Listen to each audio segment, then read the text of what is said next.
Good afternoon, ladies and gentlemen. I'm Peter Goddard, Director of the Institute for Advanced Study, and it's my pleasure to welcome you here this afternoon to this public lecture by Eric Maskin. Just over a week ago, Eric gave a lecture here in this hall on mechanism design theory, but he didn't quite get to the design bit. When Eric kindly agreed to give that lecture, he said he would do it without any overt mathematics, mindful of Stephen Hawking's dictum perhaps that every equation halves the audience. In fact, there seems to be a sort of Victorian morality about mathematics. It can be the underlying motivation behind all you're doing, but if you do it explicitly in public, you will offend or frighten people. One of the English newspapers that publishes Sudoku puzzles stresses that you need clear logical reasoning as opposed to mathematics to solve them, as though there's some sort of sharp dichotomy.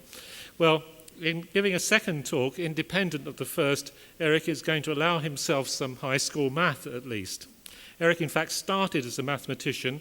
He obtained his bachelor's degree and his PhD from Harvard University, and he joined the faculty of MIT in 1977.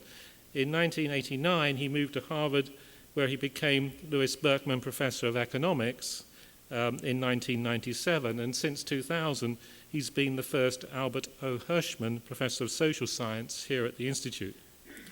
Eric's research on economic theory has had a profound influence on many areas of political science and law as well as economics, and his achievements have been very widely recognized, notably by the award of the 2007 Nobel Prize in Economics, which he shared with Leonid Hurwitz and Roger Myerson. And Eric's title today is The Implementation of Society's Goals. Eric.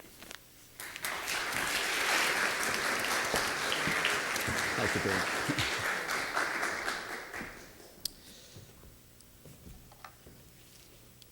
Well, thank you. Thank you for coming out on this rainy day.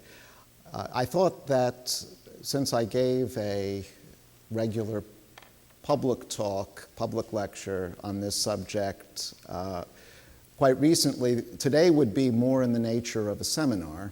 And so I would invite you to ask questions as they come. I'm going to take the liberty of having a bit of math in this presentation, and some of the chains of reasoning will be a little bit on the intricate side, not too intricate, but it's easy enough if you're not following every step to get lost. And so particularly if you're not following a particular step, please let me know and we can go over it. There should be plenty of time to cover the material I want to cover in an hour and a half.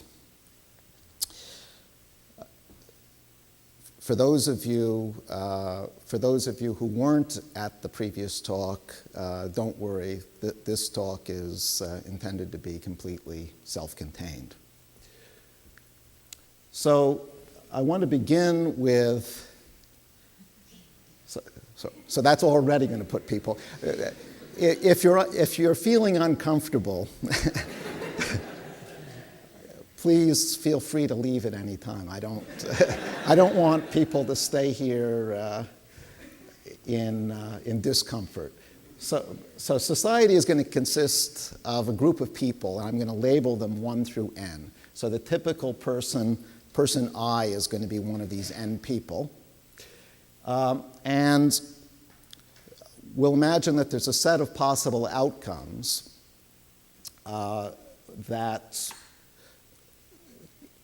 could arise for this society. We want to choose the right outcome. That's the goal of mechanism design, to make sure the right outcome is selected.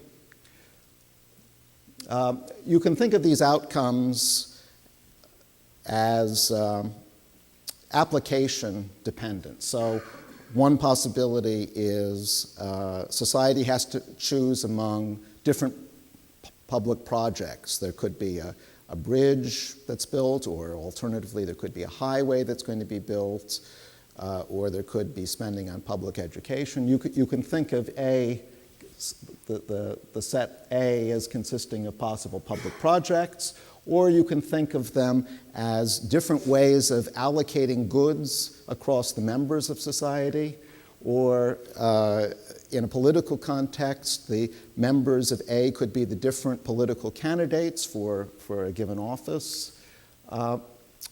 Lots of other applications as well. Now, the right choice for society is going to depend on the state of the world. So this capital theta should be thought of as the set of all possible states of the world that could arise. And the state of the world is simply a specification of all of the relevant data for the society. By relevant data, I mean things like people's payoffs from the possible outcomes, or what are the available resources, or what are the possible technologies that could be used to produce goods that members of society want to consume. So a given state theta specifies all of these things. It's a complete description. Now, strictly speaking, therefore, our set A should depend on theta. To make matters a bit simpler, I'm going to suppose today that set A is independent of theta, but you should think of it as depending nevertheless.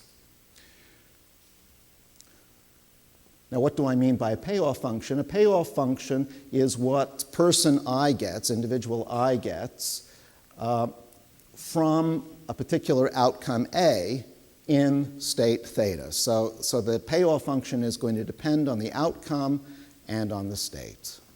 And that R there is just the set of real numbers. So real numbers are used to evaluate players' payoffs. Now, how do we express the idea that a given outcome is optimal, or a given set of outcomes is optimal? We do that using a social choice rule. A social choice rule is a correspondence from the set of possible states to the set of possible outcomes. A correspondence is a set-valued function. That means for each state theta, f of theta is just some subset of A. And the way to interpret that is that f of theta consists of those outcomes that are considered best or optimal or appropriate in state theta. That's the way to think of it. So let me give a couple of examples. One is an economic example, and one is a political example. Actually, I'll give 3 examples. The first example is what you can think of as the efficient social choice rule. An economist might call this the Pareto optimal social choice rule. In this case, F picks out all outcomes A for which there is no other outcome B that everyone prefers.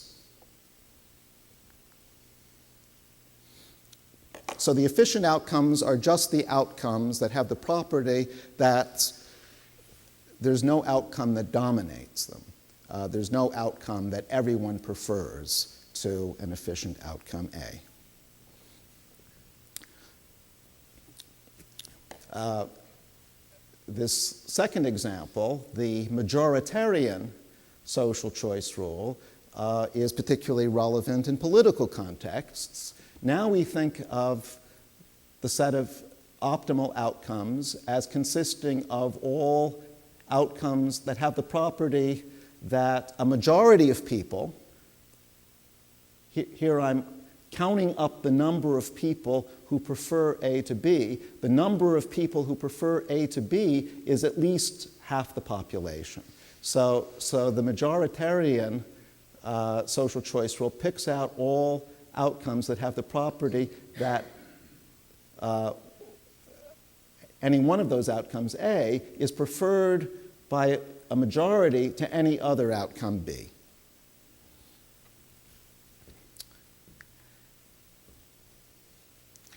And then the final example is what we might call the utilitarian social choice rule.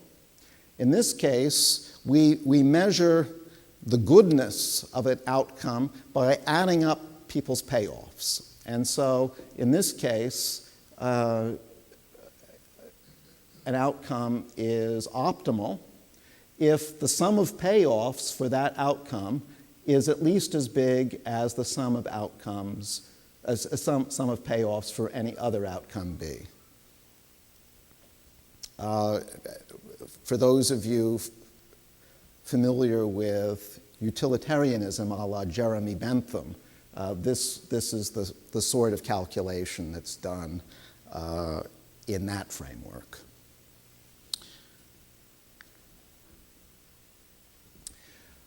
Okay, so as I said, we're interested in making sure that the outcome or outcomes that we select are optimal. But as I've defined it, optimality depends on what the state of the world is. Now, if the mechanism designer, or the government, or whoever is calling the shots, knew what the state of the world were, then achieving an optimal outcome would be easy. You could just pass a law saying, this is the outcome, and you face the wrath of the state if you don't adhere to that outcome. But the whole problem of mechanism design is that typically the mechanism designer will not know what theta is, because in particular the mechanism designer or the government will not know what people's payoff functions are. And there's other data that the mechanism designer may not know. So if theta is not known, the mechanism designer has to proceed in a more indirect fashion. That is, he or she is going to have to devise some kind of mechanism. Now, what do I mean by a mechanism? A mechanism can be thought of as a game or a procedure which assigns outcomes to strategies. So think of capital SI as individual I's strategy set. That means capital SI is the set of different things that individual I can do. And a typical element of SI, of capital SI, is little si, which is the strategy itself. So individual I chooses a strategy, and when everybody has chosen a strategy, each individual, those strategies jointly determine an outcome. Now, how do we say what is going to happen when this mechanism is actually played, when it's actually executed? Well, that's where game theory comes in, and the standard prediction or the standard solution concept for game theory is what's called Nash equilibrium. So Nash equilibrium for a mechanism in state theta is a configuration of strategies, one for each individual. And I'm going to use two different notations for the same thing. I'm going to use this notation,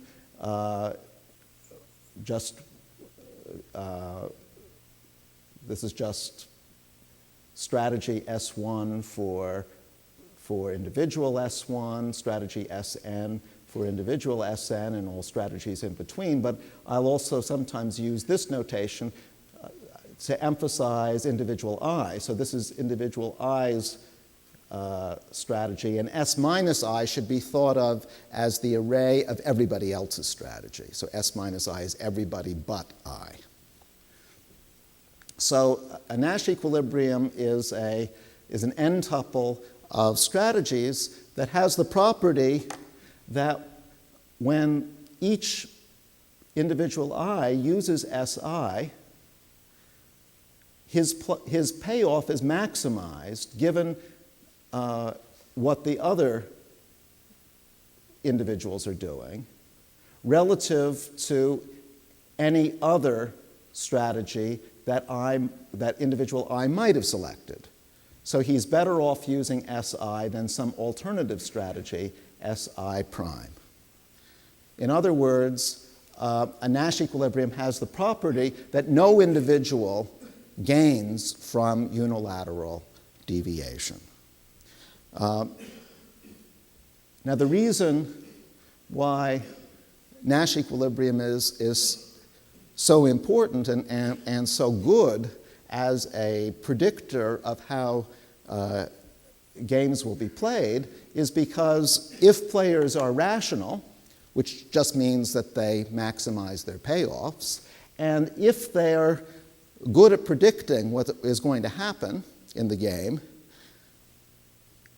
then they must predict that a Nash equilibrium is going to occur, because if any player predicted that something other than a Nash equilibrium was going to happen, that would mean that there would exist at least one player who would be better off playing some other strategy. Question? This assumes that individual knows every other individual strategy. Well, certainly that would be a sufficient condition. If each player knew what the other player's strategies were, then that would be a sufficient condition for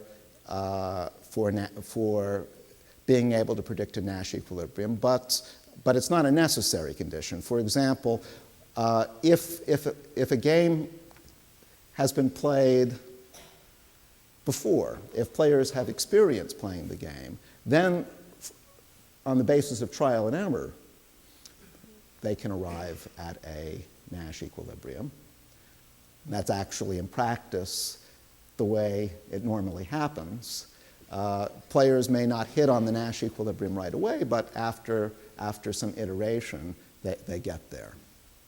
But the point is that if you do iterate, you're not actually going to settle down any place unless it's a Nash equilibrium, because if it's not a Nash equilibrium, at least one player is going to have the incentive to do something else.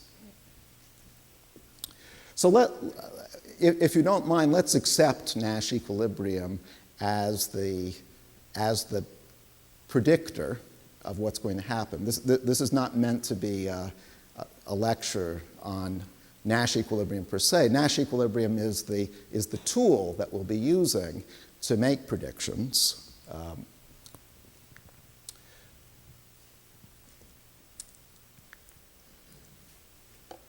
So I'll use the notation Ne sub g of theta for the set of possible Nash equilibrium outcomes that could arise for a mechanism G in state theta. So in state theta, this is what can happen. This is what we will expect can happen if mechanism G is played, at least by rational players.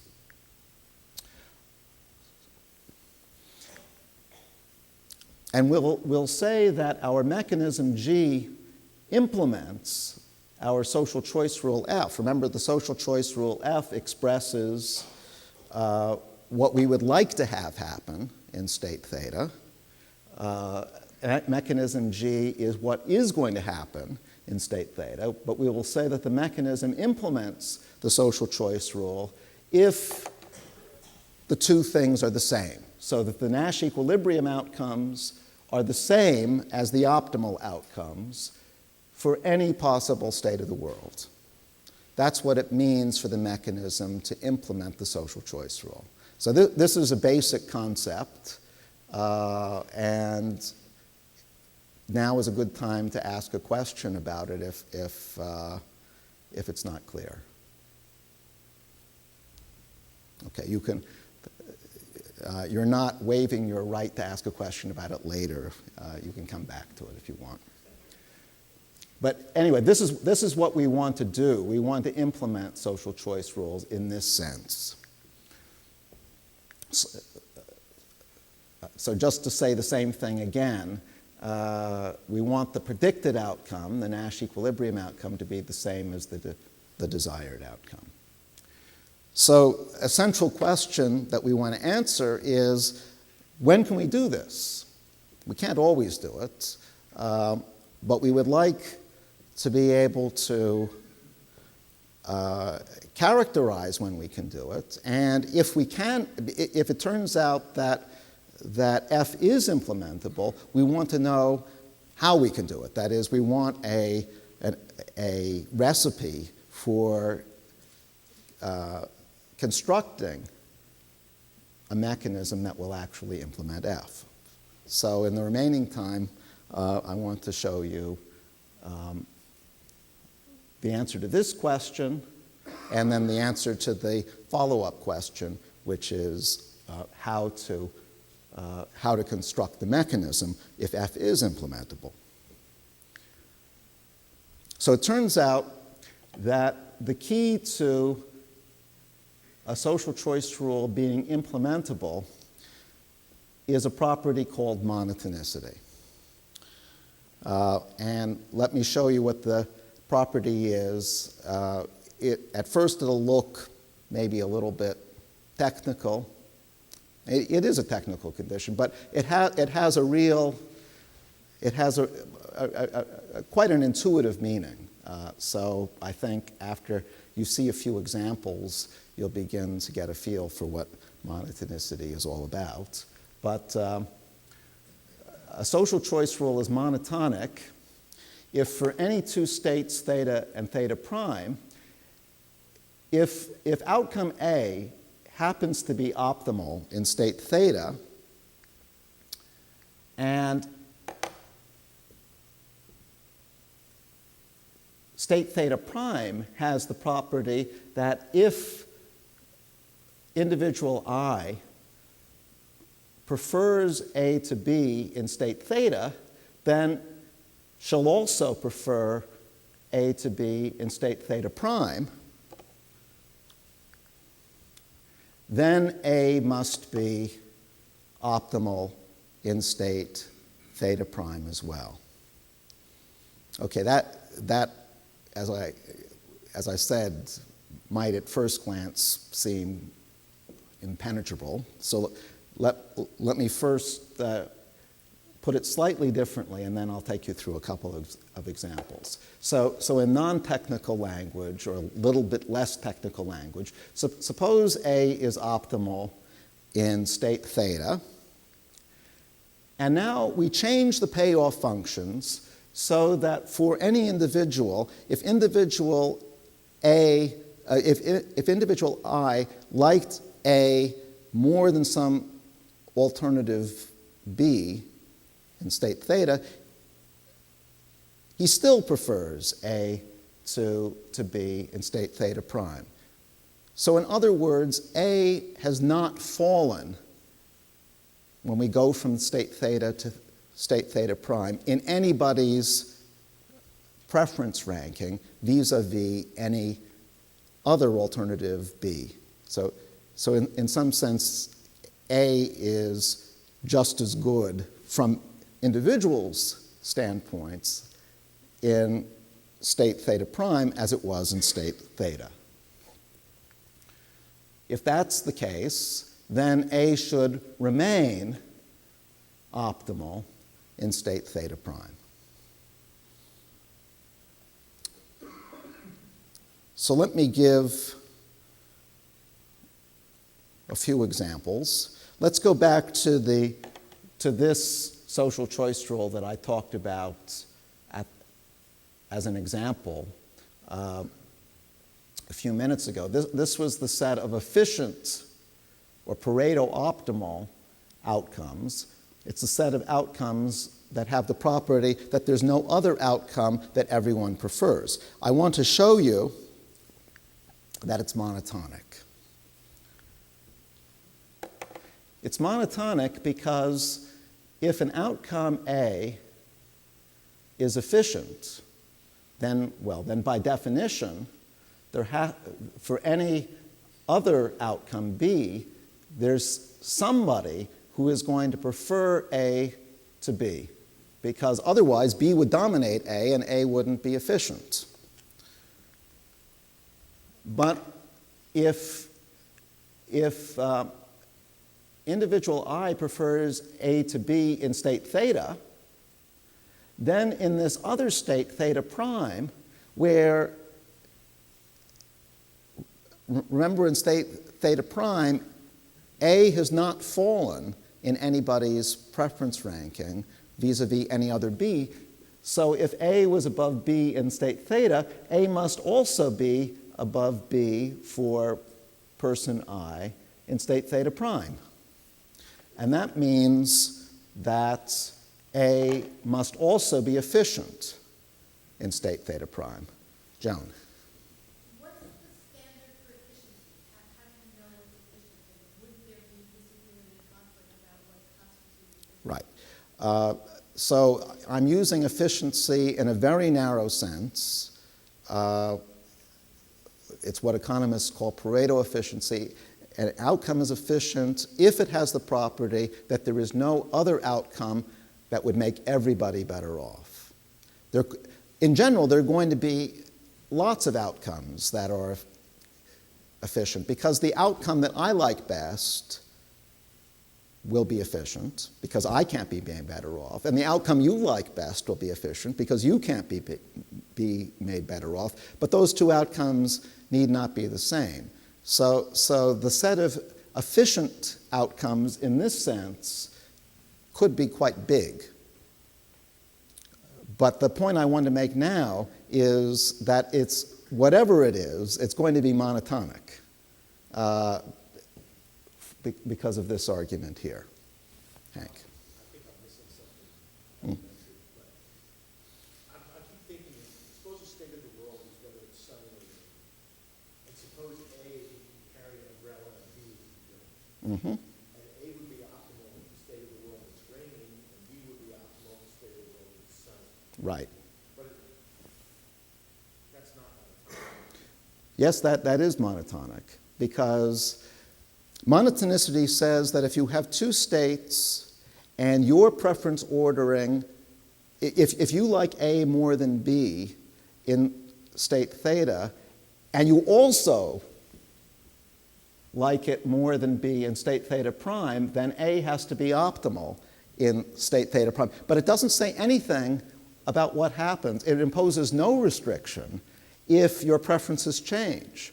So when you say so then, you don't mean therefore. You're defining monotonicity.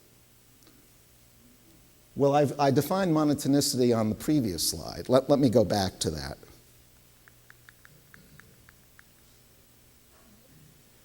This is the definition of monotonicity. Monotonicity says that if A is optimal and if state theta prime is another state in which if A was preferred to be before, A is still preferred to be, then A must be optimal in state theta prime. But in your example, where my preferences switch, then monotonicity imposes no restriction on the social choice rule. So monotonicity is automatically satisfied. It's vacuously satisfied in your example.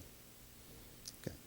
Question. It's not for any theta prime, it's just for certain special theta primes. Is that true? This has to hold for all theta and theta prime. But monotonicity has bite. It imposes a restriction only for pairs of theta and theta prime, which are linked through this condition star. If we picked a pair theta and theta prime for which condition star did not hold, then monotonicity would impose no constraint at all. I will. That's on my agenda. But before I do that, let me go back to this example. These are the efficient outcomes, and I tried to argue, I hope persuasively, that this is monotonic. Any doubts about that? Okay, let me give you another example of a monotonic social choice rule, and then I'll give you an example of one that's not monotonic. Actually, I already showed it to you, so you might be able to guess what it is. So here is the majoritarian social choice rule. Remember, this is the social choice rule that picks out outcomes for which a majority so it picks out outcomes A for which a majority prefers A to any other outcome B. And it's monotonic. And the reason it's monotonic is, well, let's start with an outcome A, which is optimal according to the majoritarian social choice rule. That means that at least half the population prefers A to any other outcome B. Now, we're only concerned about states theta prime, which are linked to theta according to that condition star from the previous slide. The condition star said that if person I prefers A to B in state theta, I must also prefer A to B in state theta prime. And that means that the number of people who prefer A to B in state theta prime can only be higher than the number of people who prefer A to B in state theta. So that the number of people preferring A to B has actually either stayed the same or gone up. And that means that there must be a majority who prefer A to B in state theta prime, and therefore A must be optimal in state theta prime as well, according to the majoritarian social choice rule. So it's monotonic. Okay, now here's the example of a social choice rule that's not monotonic. It's the utilitarian social choice rule, where we simply add up payoffs, and we choose the outcome that maximizes the sum. Well, it's not monotonic, and the way to see that is let's take an example where there are two people, person 1 and person 2, and there are two possible outcomes, which I'll call A and B. And in state theta, here are the payoffs. They're given by this table. So that means that person 1's payoff from outcome A is 3 in state theta, and similarly for the other entries of the table. Well, if we add up the payoffs from outcome A, they're 3 plus 1. And if we add up the outcomes if we add up the payoffs for outcome B, they're 1 plus 2. So since 4 is bigger than 3, A is the optimal outcome in state theta. But we can do the same sorts of calculations in state theta prime. In state theta prime, everything is the same except that I've replaced this 2 by a 4. So person 2's utility, or payoff, from outcome B has gone up from 2 to 4. And that makes all the difference because now the sum of the payoffs from outcome B, the sum is 5, 1 plus 4, and that beats A, for which the sum is 4. So B is optimal in state theta prime. But notice that the rankings have not changed because in both theta and theta prime, person 1 prefers A to B, person 2 prefers B to A. That's also true in state theta prime. 1 prefers A to B, 2 prefers B to A. Exactly the same rankings, and therefore, according to monotonicity, we should have exactly the same outcome, but we don't.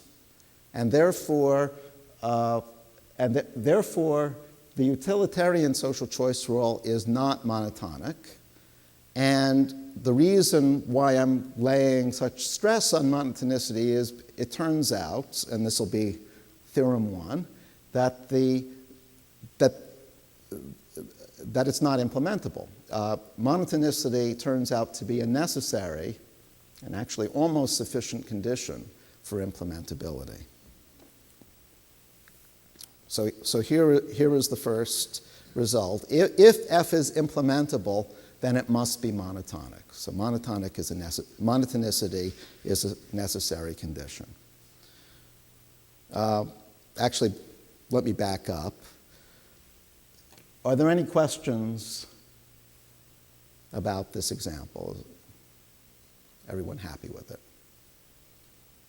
Yeah. I may not be following, but couldn't you, in fact, let's say, on a statistical basis, figure out what the set of payoffs would be for these individuals, and in fact, figure out where most of the time it's going to follow a certain pattern, perhaps not being monotonic, but certainly satisfying people's needs most of the time. Do you understand what I'm saying? And therefore be implementable on a statistical basis most of the time. So you're thinking of theta as being drawn according to some stochastic process. Yeah, sure. If it were true that, say, in a large number of states, a particular outcome was optimal for all of those states, then perhaps we could choose that outcome regardless of what the actual state happened to be. That's right. In that case, we wouldn't have to go through the additional step of trying to get the state revealed through the mechanism. The problem is that there may not be such an outcome. That is, it may simply not be the case that the same outcome is always or even mostly going to be a good outcome. And for that reason, we're going to have to go through the added complexity of having the players, having the individuals execute this mechanism. Yeah. So the initial problem was that the designer doesn't know the state of the world. Right, right. And so when you have this implementation game where each player has a strategy, what are you assuming they can know about the state of the world? Because maybe, for example, Right. the players don't know what the state of the world is. Maybe they don't even know what strategy would be best for them, even given all the other player strategies. Right. So the assumption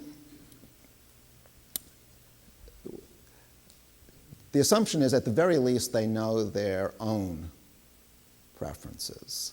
So they know that they know their own payoffs. a player can judge something about the state based on her own payoffs. Now, actually, for the purpose of this analysis, I'm going even farther than that. I'm assuming that players can predict accurately what is going to happen when the mechanism is played. And so, at the very least, they have to be able to forecast what other players are going to do, either through calculation or, as we were discussing in a previous question, by experience. So one sufficient condition for being able to make those forecasts is that that although the mechanism designer doesn't know the state, the players know the state. That's probably the simplest hypothesis. It's a strong assumption, but it's probably the simplest circumstance under which Nash equilibrium will be a good prediction of what happens. Why don't we stick with that hypothesis for now, and at the end I will talk a bit about how to relax that assumption to go beyond the results that I'm talking about today. So for now, think that the mechanism designer doesn't know the state, but the individuals know the state.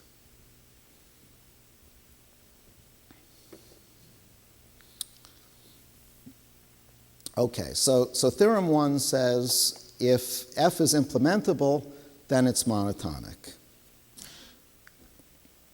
And I can give you a proof.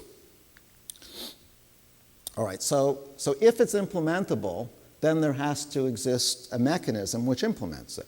That means that for any state and for any outcome that is optimal in that state, there has to be a Nash equilibrium, that is a configuration of strategies which gives rise to that state. And Nash equilibrium just means that no individual I is better off deviating from her strategy to some other strategy S prime.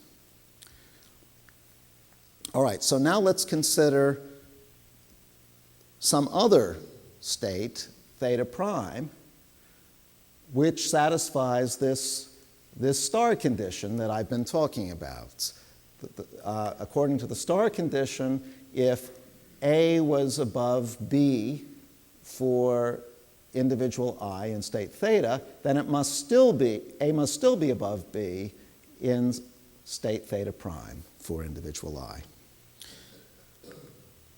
What I have to show you, if I'm going to prove that F is monotonic, is that A is optimal for state theta prime. That's what monotonicity says must happen. So if F is monotonic, it has to be true for F. All right, so why is that the case? Well, we know because S1 through Sn is a Nash equilibrium that no person wants to deviate from Si to Si prime in state theta, but from condition star, this outcome, G of Si S minus I, which is just A, by assumption doesn't fall relative to any other outcome given by G of Si prime, S minus I, in state theta prime.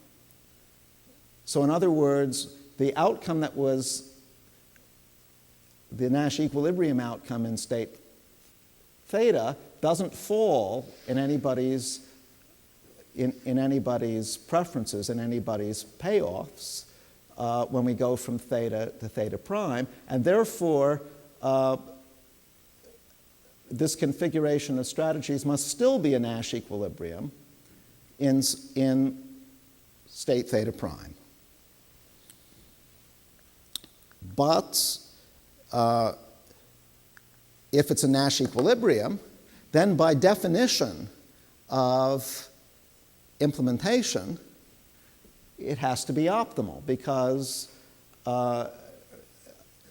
according to the definition of what it means for a mechanism to implement F, every Nash equilibrium has to be optimal. So if this is a Nash equilibrium, it must lead to an optimal outcome, and that establishes that F is monotonic. So monotonicity is a necessary condition.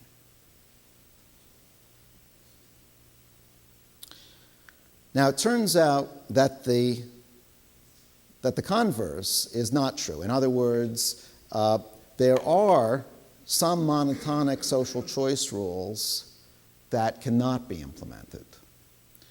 But the ones that can't be implemented turn out to be quite weird. I mean, you have to specially construct them to have the property that they're not implementable. And in fact, it turns out that with an additional pretty mild condition, which I'll come to in a second, monotonicity is not only a necessary condition, but actually a sufficient condition for implementability. And it turns out that the condition that we need to add is something called no veto power. No veto power just says that if there's an outcome, A, that has the property that everybody in society, except possibly one person, person I, thinks that outcome A is not just a good outcome, but the best outcome. So if everybody but I likes A more than any other outcome, then person I cannot veto it. Then A must be deemed optimal. That's what no veto power says. And you can see that for most applications in practice, no veto power is a pretty weak condition. Because first of all, there aren't going to be many cases where everybody but one person can agree that a given outcome is absolutely best. So given that the premise can't be satisfied, the condition will be satisfied automatically. Yeah. Right.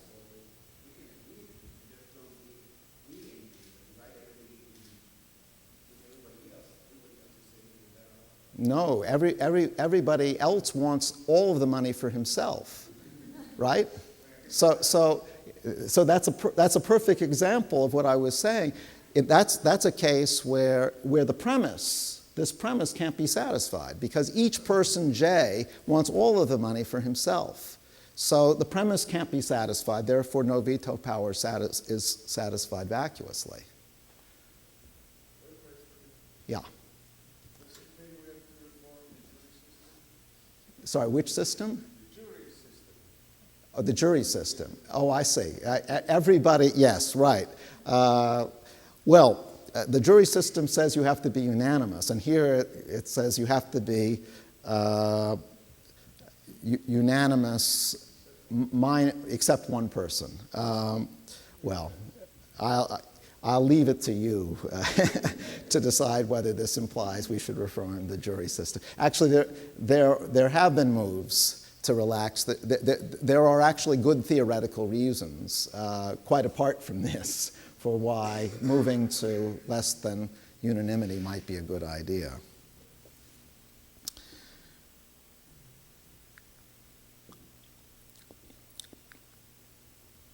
Okay, now I'm not going to take you through it, but it turns out that both the efficient social choice rule, the social choice rule that pulls out all of the efficient outcomes, and the majoritarian social choice rule satisfied no veto power. So according to this next result, they are implementable. Now, some of you came to the talk I gave a little over a week ago, and I showed you some social choice rules there, and they also satisfy not only monotonicity, but also this no veto power property. Well, you already knew that they could be implemented because I showed you mechanisms that did it. But if you hadn't known it in advance, this next theorem would have answered the question. Now, I'm actually only. It turns out, interestingly, that the case of exactly two people is harder to deal with than three or more. So I'm only going to show you the argument for three or more people. There's a more complicated result for two people. If there's time at the end, I'll say a bit about why two people is particularly hard. But with three or more people, if a social choice rule is monotonic and it satisfies no veto power, then it's implementable. And I'll show you why by construction. That is, I'll actually construct a mechanism. It's not actually going to be a very practical mechanism. It's going to be constructed just to prove the point that construction is possible. But as you'll see, it will do the trick. So first of all, in this mechanism, we have to decide what people's strategy spaces are going to be. And I'm going to make the strategy space, well, technically it's going to be the cross product of the state space and the outcome space and the set of positive integers, which looks pretty weird. So in effect, an individual I is announcing three things. He's making a statement about what the state of the world is, theta I. So I'm going to subscript theta by I. This is I's announcement about what the state of the world is. And I is also going to announce an outcome that he would like, and I'll call that AI. And then he's also going to announce a positive integer. And the reason for announcing the integer is just for tie breaking. You'll see later that there'll be some circumstances where we have to, in effect, break ties, and we'll do that using these integers. Okay, now the construction, there are three parts to the construction. I'm first going to say what happens when everybody plays the same strategy. Then I'll say what happens when everybody but one person plays the same strategy, but that one person does something else. And then I'll lump all other cases into case C. So case A.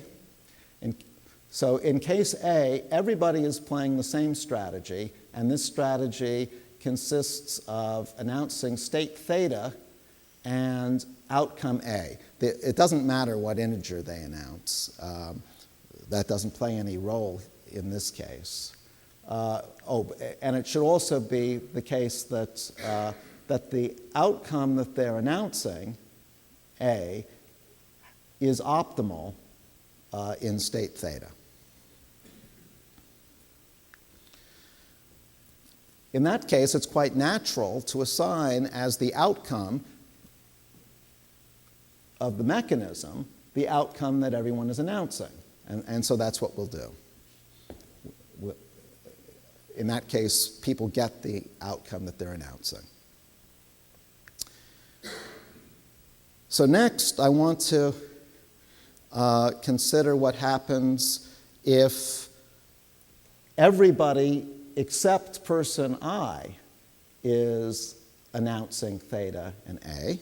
And once again, A is optimal for the state that's being announced.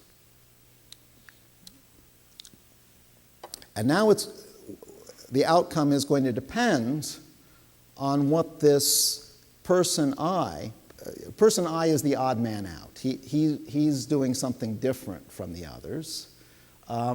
And by the way, here is where we're using the fact that there are at least three people. If there weren't at least three people, we couldn't identify who is the odd man out. If there were just two people, we don't know if I'm deviating or you're deviating. That, by the way, is why two people is particularly hard to deal with. But I'll come back to that later. So if the outcome that I is proposing is no better than the outcome that everyone else is proposing, according to the state that everyone else is announcing, that is, according to I's payoff in the state that everyone else is announcing, then I can get the outcome that he's proposing. In other words, if I propose something other than what everyone else is doing, I can get it as long as, according to their evaluation of my payoff, I'm not profiting by my deviation. However, if I do profit from my deviation, then I have to go along with what everyone else is announcing, and in that case, the outcome is A. Okay, so that's what we do in case B. And then case C is the catch-all case. It's all other cases. And here's where the tie-breaking rule comes in. We just look at the person who is announcing the highest integer. And we let that person have her favorite alternative. So whoever happens to be announcing the highest integer gets that outcome. So these are the three cases, and I'm going to be referring back to them, so I've reproduced them. I hope that that's visible in the back. Can you read this slide? Okay, good. Question? You said that the implementation was a function from the product of the strategies, the outcomes, but in step B, it seems like you use more information. You know I's utility function? You don't know I's utility function. You just know what his payoffs would be in a particular state. But since you don't know what the state is, you don't actually know what his payoffs are.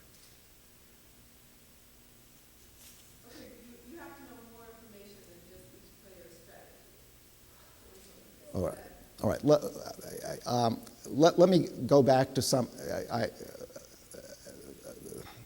I realize that I talked about this at the lecture a week ago, and I should have talked about it today, but I didn't. So let me talk about it now.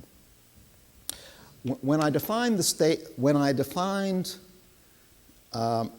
of the world,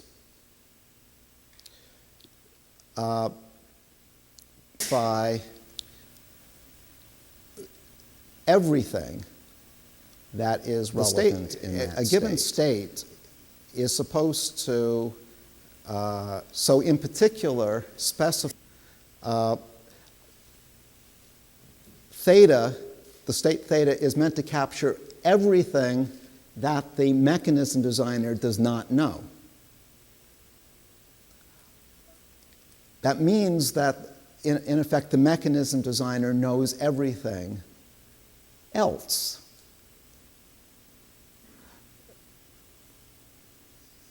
So, to the extent that the mechanism designer has any uncertainty about what person I's payoff function is, that is already captured in the uncertainty about theta. So without loss of generality, we can assume that the mechanism designer knows the functional form ui. And the uncertainty is captured in theta, and everything else is known to the mechanism designer. So that's the sense in which we can talk about the mechanism designer knowing what UI would be if he knew the state. Right. Question.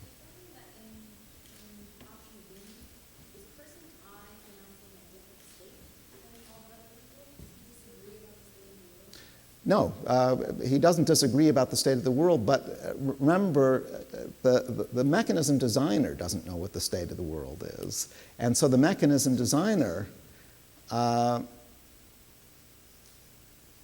has to allow the individuals to play any strategies they want.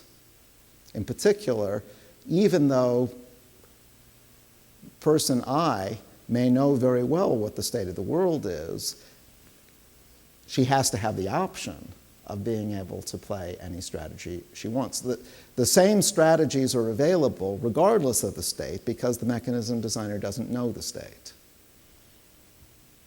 Yeah. What do you do when the time for the KC? Oh, okay. That's right. You're right. I didn't actually fully specify case C because there could actually be a tie in who is announcing the highest integer. If in that case, we can break the tie in some other way. For example, we can look, remember I've indexed these people from 1 to n. One way of breaking the tie would be to choose the person with the lowest index if there's a tie. But it doesn't matter how we break it. Okay, so I'm going to refer back to these three cases from time to time. What I claim is that this mechanism, strange as it looks, actually implements F. And I'm going to do that. What I have to do is to first show you that for any optimal outcome, there exists a Nash equilibrium that gives rise to that outcome. And then I have to show you that there can't be any non-optimal Nash equilibria. But the first step is to show you that that if A is optimal, we can actually construct a Nash equilibrium that achieves it. And here's how we do it. We're going to have everyone play the strategy which consists of announcing state theta, announcing outcome A, and announcing the integer 1. The integer isn't going to play any role here. And I claim that this is a Nash equilibrium in state theta, and that the outcome is A. Well,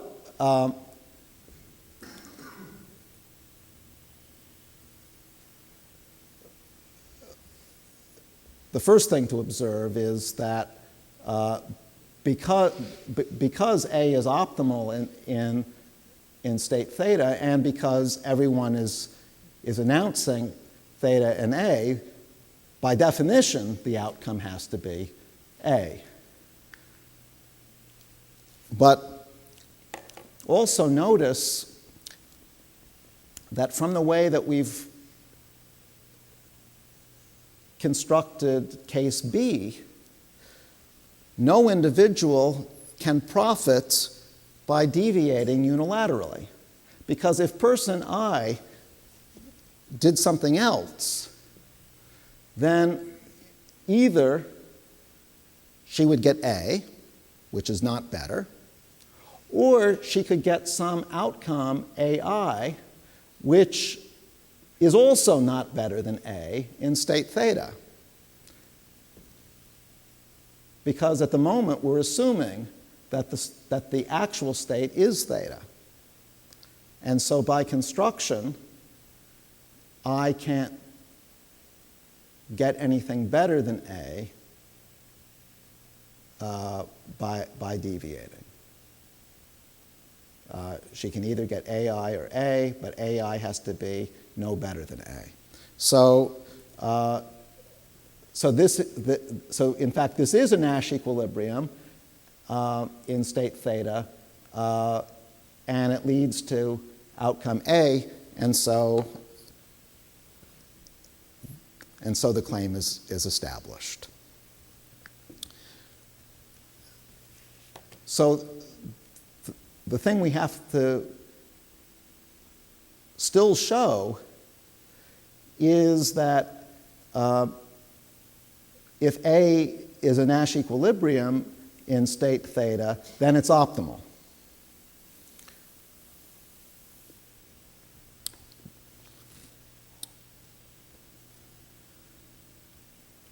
So one possibility is that we could have everybody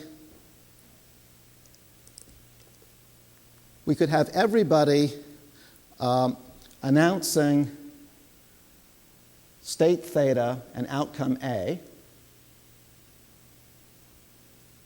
and A could be optimal in state theta, but the actual state is something else. The actual state could be theta prime. So in effect, everyone would be telling a lie. Everyone would be saying that the state is theta and the outcome should be A, but in fact the actual state is theta prime. We have to show that if this happens, that nevertheless the outcome is optimal in the true state theta prime. Because in order to establish that our mechanism implements F, all Nash equilibria, even untruthful Nash equilibria, have to be optimal. So how do we show this? Well,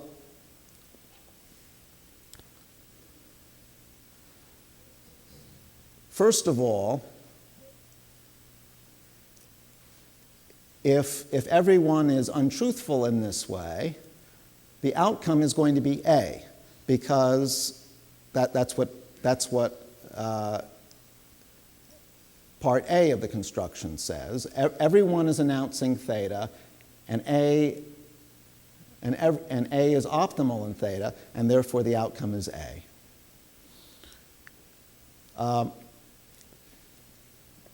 Now,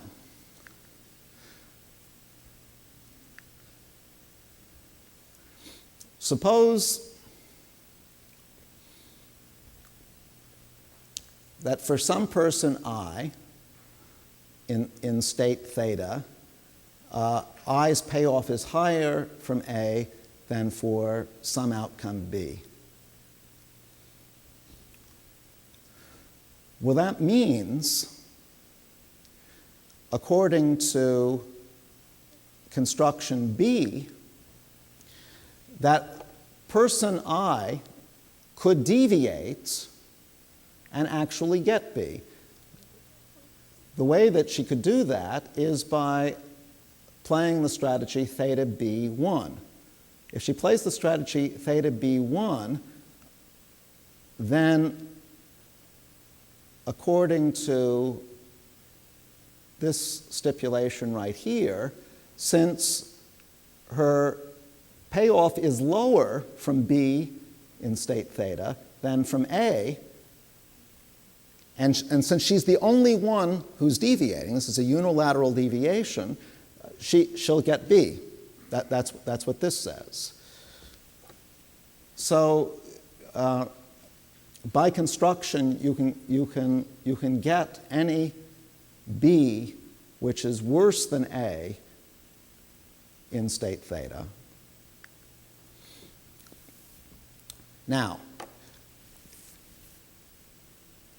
we don't actually care about I's payoffs in state theta because the actual state is theta prime. Could outcome B be better than A in the actual state for person I? No, it couldn't, because if it were better, then this couldn't be a Nash equilibrium. If B were better than A in the actual state, then since I has a way of deviating which actually achieves B, she would do it.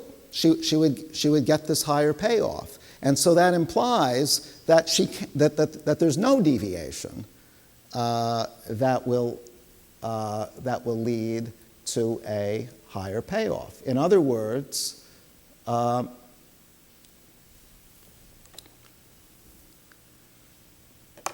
for any B which is worse than A in state theta for person I, that B must also be worse than A in the true state for person I.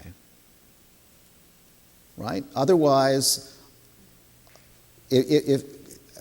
once again, otherwise I could deviate and actually get B. But notice that we've shown that whenever this condition holds, this condition holds. And if you think back to monotonicity, this was exactly the premise of monotonicity. Monotonicity said that if state theta and theta prime are linked in exactly this way, then if A is optimal in state theta, it must be optimal in state theta prime. And so from monotonicity, we know that A must be optimal after all, even though everyone was playing an untruthful strategy. Monotonicity ensures that if you actually have a Nash equilibrium where everyone is being untruthful, it still has to lead to the right thing. It still has to lead to an optimal outcome. So we've taken, so we can't have bad Nash equilibria, non-optimal Nash equilibrium, when everyone is playing the same strategy. Can we have a Nash equilibrium? Can we have a Nash equilibrium where everybody but one person is playing the same strategy and that odd man out is playing something else? Well, what I want to argue is that if we have a Nash equilibrium of this kind, where everybody but one person is playing the same thing, and the one person is deviating, once again, we have to have an optimal outcome. The outcome from that Nash equilibrium must be optimal in the true state theta prime. So why is that? Well, here we're going to use part C of the construction. Part C of the construction says that if we're in a situation where neither is it the case that everyone is playing the same strategy, nor is it the case that everybody but one person is playing the same strategy, then we use this tie-breaking rule to determine who gets her favorite outcome. Okay, so in this configuration, everybody but person I is doing the same thing. Let's look at person J different from person I. If she deviated, as well as person I, now there would be two people deviating, right? There'd be two people deviating, and that would put us into rule C. But under rule C, whoever announces the highest integer gets her favorite outcome. And that means that person J can get her favorite outcome simply by announcing a high enough integer. Now we're assuming that this configuration of strategies is a Nash equilibrium. That means that person J does not want to deviate. But if she doesn't want to deviate, that means that she must already be getting her favorite alternative.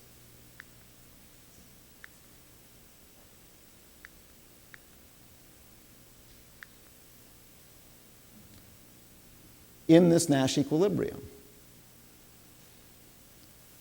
Otherwise, she would deviate. Now, this is true for person J, but person J is any person other than I.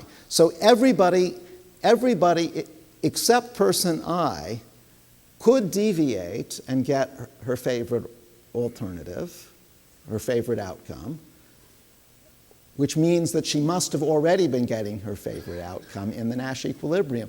That tells us that all people except person I are getting their favorite outcome in this Nash equilibrium. So from no veto power, since everybody but person I is everybody but one, it must be optimal. So once again, we've shown that that a Nash equilibrium where in this case we have near unanimity of strategies must generate an optimal outcome. There's only one more case to consider. We've considered the case where everyone is doing the same thing. We've considered the case where all but one person is doing the same thing. The final case is where there's more than one person who is deviating from what the others are doing. In other words, the final case is where case C applies to our Nash equilibrium. And so we want to show that in that case as well, the outcome has to be optimal for the true state. But this is actually even easier than the previous claim, because if we're already in case C, then every single person can deviate from this configuration of strategies and get her favorite alternative. But if everybody can deviate and get her favorite alternative, that means that everybody must already be getting her favorite alternative in the equilibrium, and therefore, once again, by no veto power, that outcome has to be optimal.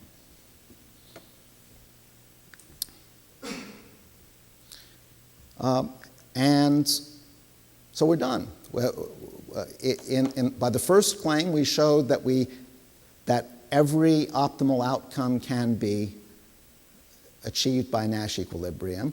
And from the other claims, claims 2 through 4, we showed that all Nash equilibria have to be optimal. And so the Nash equilibrium set has to equal the optimal set. And so I'm nearly done. I just have a couple of concluding remarks. But once again, this is probably a good place to pause for questions. Hank. I'm puzzled by the special nature of the no veto rule. What's so special about one person as opposed to a coalition of a minority or a group of people? Well, we want our condition to be as weak as possible, right? I asserted that monotonicity is a necessary and almost sufficient condition for implementability.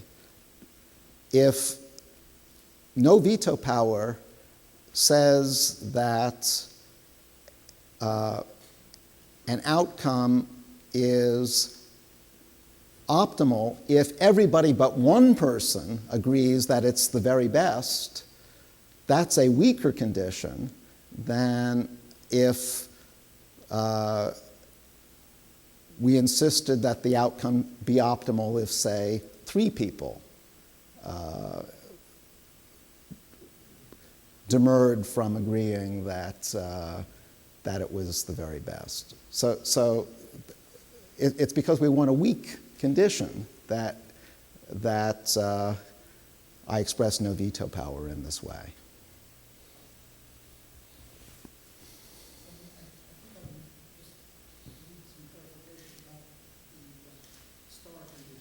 Mm-hmm. I'm wondering, what about, I'm assuming that greater than or equal to actually allows for those 2 possibilities. And Yeah. so if in theta,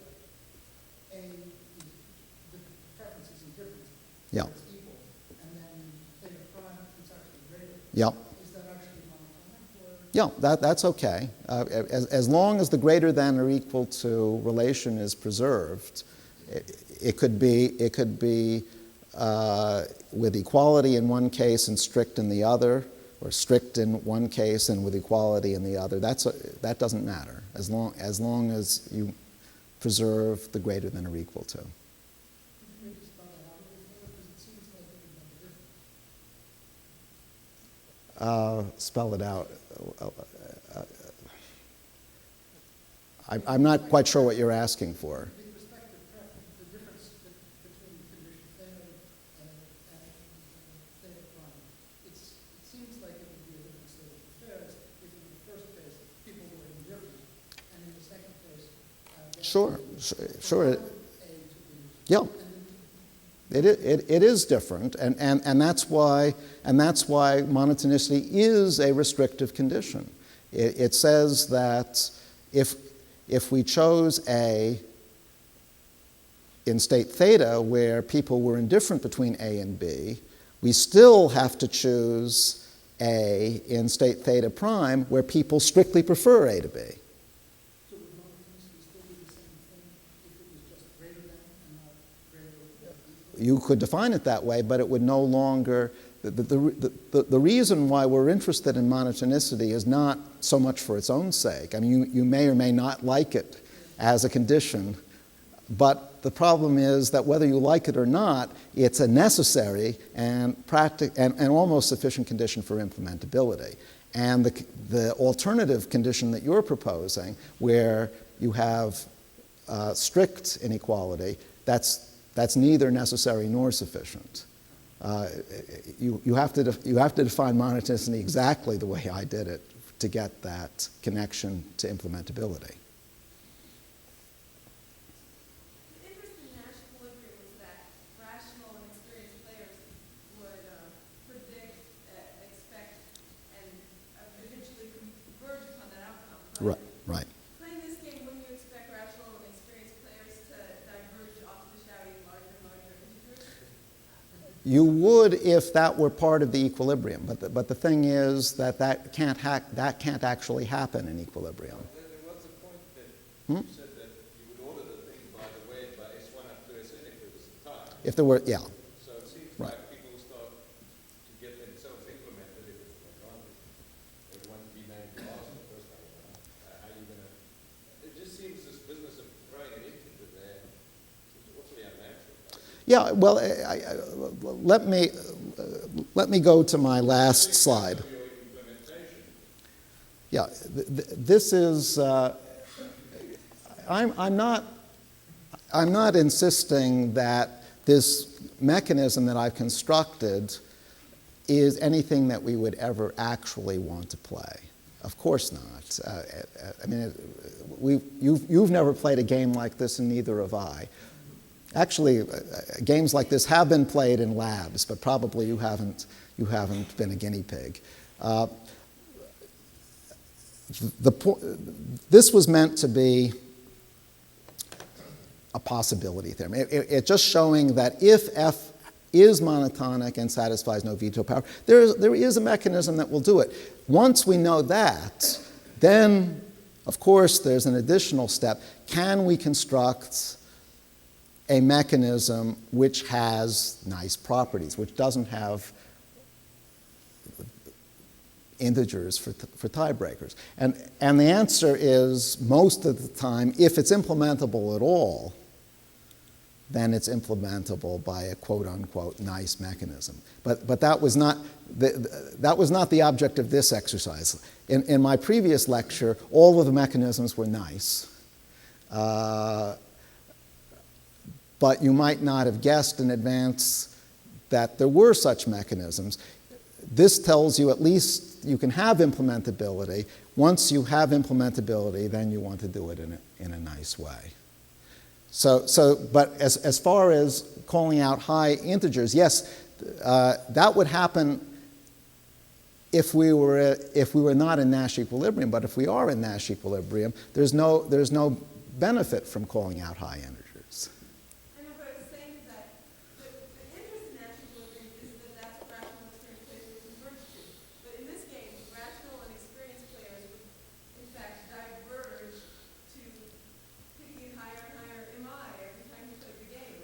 And in this game, you would never see it. Well, all right. If you're unhappy with that, we could do it. We could do it modulo. The highest integer modulo m, for example. Then they would cycle, so you wouldn't worry. Yes, you would get some you would get cycling in the integers, but the integers are not the part of the strategies which are the interesting part. You would get convergence of the meat, which is the announcement of the state and the outcome. That I want to optimize against what the other people are announcing as far as their state and their outcome. That if you look at the dynamics of the best response process, they won't converge in the integers, but they will converge in the other parts, and it's the other parts that you want. Yeah. More than a question of like a comment. In some games, for example, in a poker game with several players, the winning of the opponent is worth taking risks which normally one would not take. And anyone that watches the poker games on TV Yeah. sees this strategy being implemented. Right. So it's the dynamic of the situation. What is the notion of equilibrium in dynamic situation?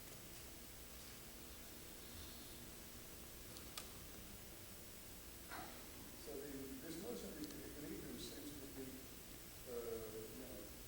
everything is somewhat static. In a sense. Right. Then everything works well, but in the dynamical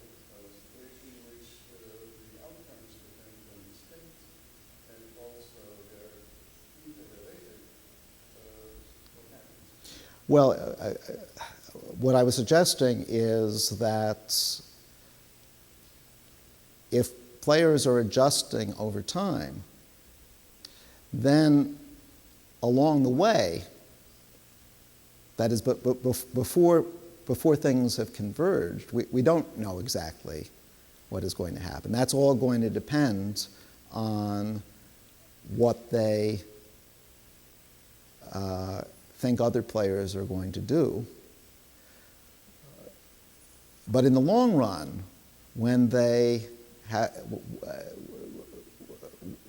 been able to adjust to the other player's behavior, the only thing that we can converge to is a Nash equilibrium in exactly this sense. That the only stationary points of the sort of dynamic process that you're talking about are Nash equilibria.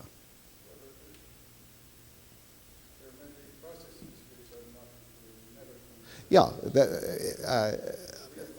there may be, but some processes do. For example, the process of playing best responses will converge. So if that's what players do, that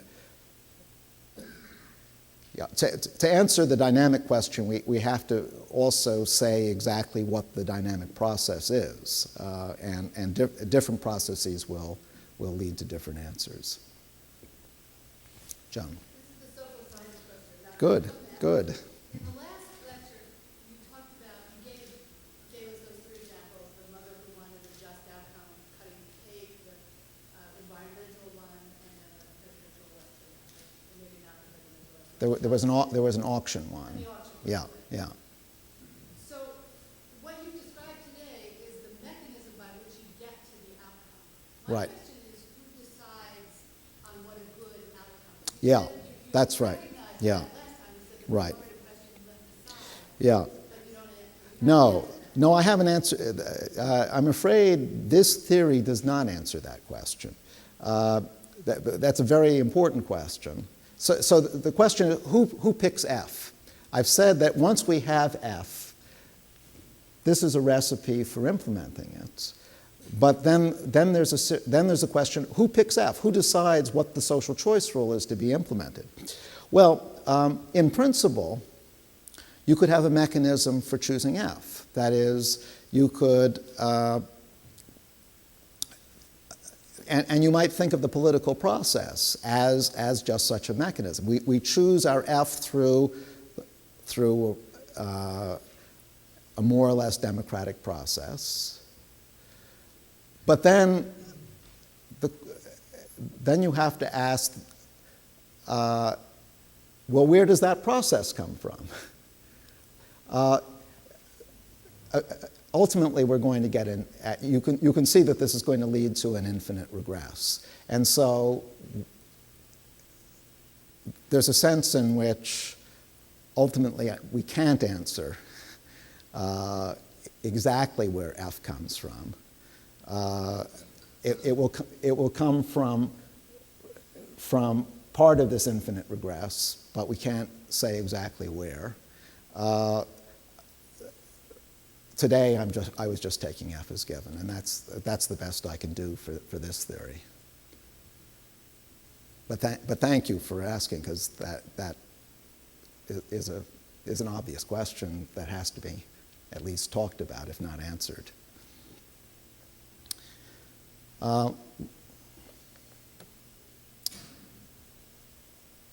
Okay, so I already made the point that in practice, for particular applications, if we know the thing is implementable, we can usually find a reasonable mechanism that will work. Now, in the construction of that mechanism over there, I assumed that in effect that players knew theta. The mechanism designer didn't know theta, but the players knew theta either because this was something they knew in advance, or they could work it out through experience. But there may be cases where it's unreasonable to assume that players will ever learn theta. They'll know their own part of theta, they'll know their own payoffs, but there's no reason to assume that they'll ever learn other players' payoffs. And for that case, we're in the realm of what is called incomplete information. And there is a literature on mechanism design with incomplete information, which basically looks very much the same as this, with the added condition that players can only be optimizing with respect to their expectations or their beliefs about what they think other players are going to do, because they don't know anymore what other players are going to do. In that case, rather than monotonicity being the key to implementability, it turns out there's something called Bayesian monotonicity, referring to, that's a reference to Bayes' rule, which is how you update conditional probabilities based on information you get. But the theory is quite analogous to this.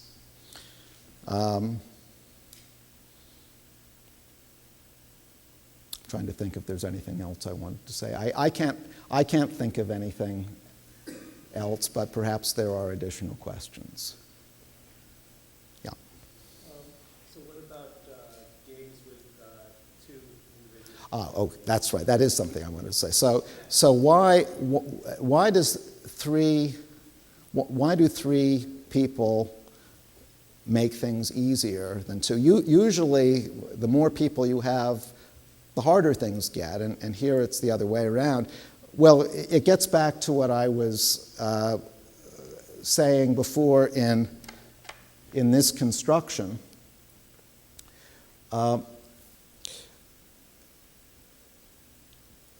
In a mechanism like this, basically, the whole trick is to try to get people to do what they're supposed to do, to play the strategies that will lead to an optimal outcome. And if they don't do that, we have to punish them in some way. We have to give them an outcome they don't like. Now, if there are three or more people and one person is doing something other than what the other people are doing, that sends up a red flag that this person is deviating and we ought to punish him. And that's in effect what this part of the construction is trying to accomplish.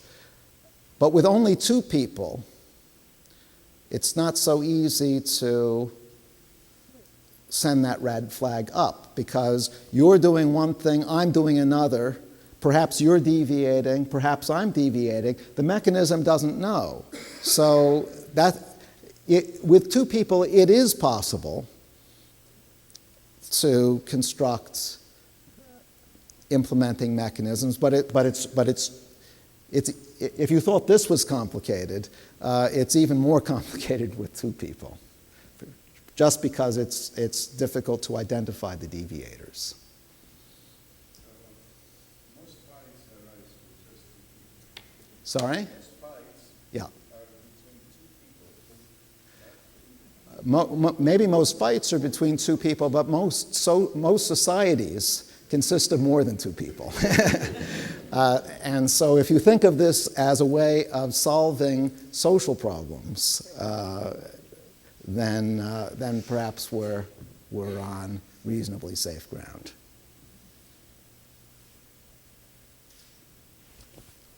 Can imitation consist of cheating? I mean, you want to try to pluck out the right state. So like in King Solomon, you tell them that the rule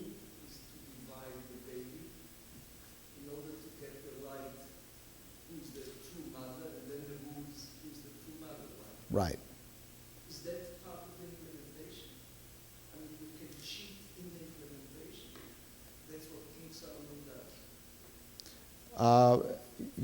You mean he cheats because we know very well that he would never divide the baby?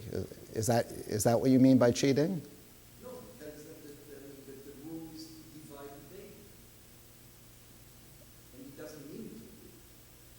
But that's an out. It's okay if it's an out of equilibrium. If it's an out of equilibrium, you have to think of the actual mechanism in that story as being as consisting of not only dividing the baby, but also that there are two other possibilities as well. The baby goes to one woman or the other. If you think of that as the mechanism, then dividing the baby is something that happens out of equilibrium, but not in equilibrium. But it is used to pluck out the right information. That's right. Well, in the same way that this out of equilibrium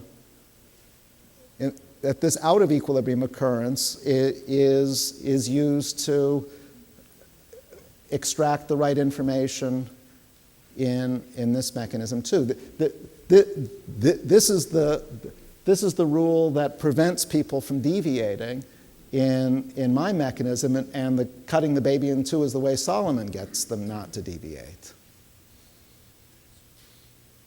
Yeah. Are there extensions of these results to the case of people make mistakes where, Yeah. for a given situation, Yeah. they try to decide what their UI is, but they get it wrong. Yeah. Just because they don't have the time. That's right. Are these results approximations then Yeah. the case where there are errors in these questions? Yeah, you raise a very good point. I assumed, or Nash equilibrium presumes, that players can act in their own best interest. That is, they can maximize, and they're experienced enough to be able also to predict what other players are going to do. But in practice, while people may be reasonably good at that, they do make mistakes. And so one important safeguard you would like to build into a mechanism is that it not be ultra-sensitive to those mistakes. And yes, there is an important line of research.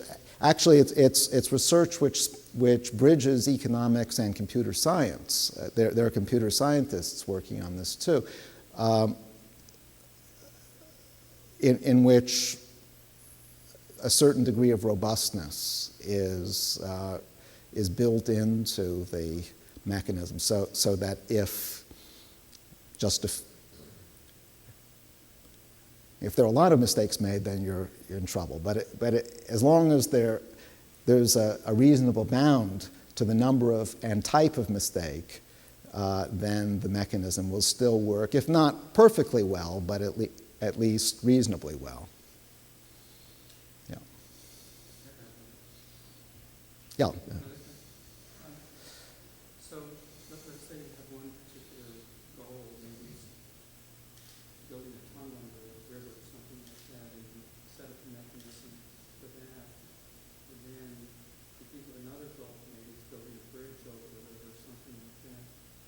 Then there must be interesting relations between the two mechanisms and a composite goal.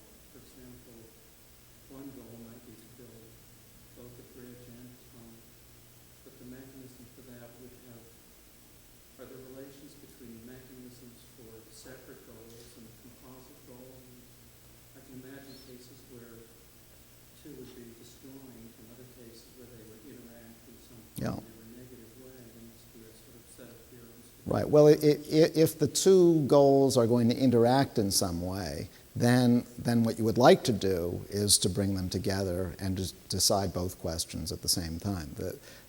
If you're going to